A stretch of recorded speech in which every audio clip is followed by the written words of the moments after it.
भारतीय फिल्म और टेलीविजन संस्थान में 50 दिनों से अधिक समय से छात्रों के एक वर्ग और प्रशासन के बीच तनातनी जारी है।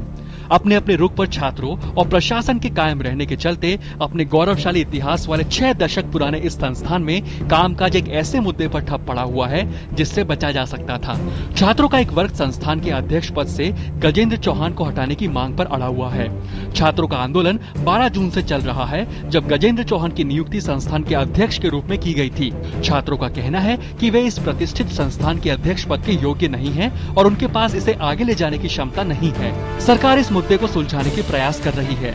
एक इंस्टीट्यूशन को एक पॉलिटिकल एंगल दे देना ये कहीं की समझदारी नहीं है, और एक इंस्टीट्यूशन दिल्ली में आके हड़ताल करे और उसके अंदर कांग्रेस वाले शामिल हो, ये भी कोई समझदारी बात नहीं है। अगर इस मसले को सुलझाना है तो इसको स्टूडेंट और सरकार या एडमिनिस्ट्रेशन साथ में बैठकर ही सुलझा सकती है। साल 1961 में स्थापित FTII में अब तक लगभग 40 बार हड़तालें हो चुकी हैं।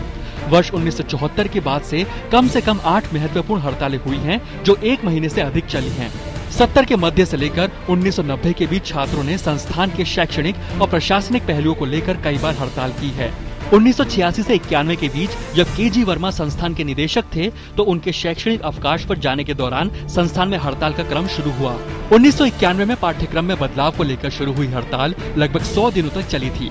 संस्थान के अध्यक्ष अदूर गोपाल कृष्णन ने जब 1997 में एक संशोधित पाठ्यक्रम की शुरुआत की, उससे पहले 1996 में एक प्रमुख हड़ताल आयोजित हुई। उस समय के जाने माने अभिनेता मोहन अगाशे ने छात्र हित में संस्थान को छोड़ दिया था।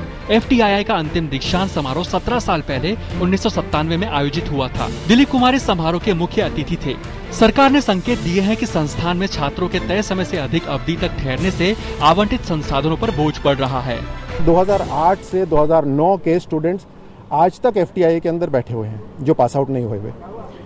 उसी के साथ साथ 40 स्टूडेंट ऐसे थे जो पास आउट भी हो गए थे, लेकिन उसके बावजूद भी इंस्टीट्यूट के अंदर ठहरे हुए थे।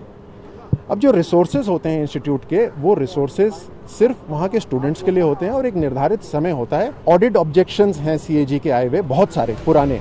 पहले भी संस्थान में सुधार के लिए पहल की गई थी, लेकिन उसे प्रतिरोध का सामना करना पड़ा है।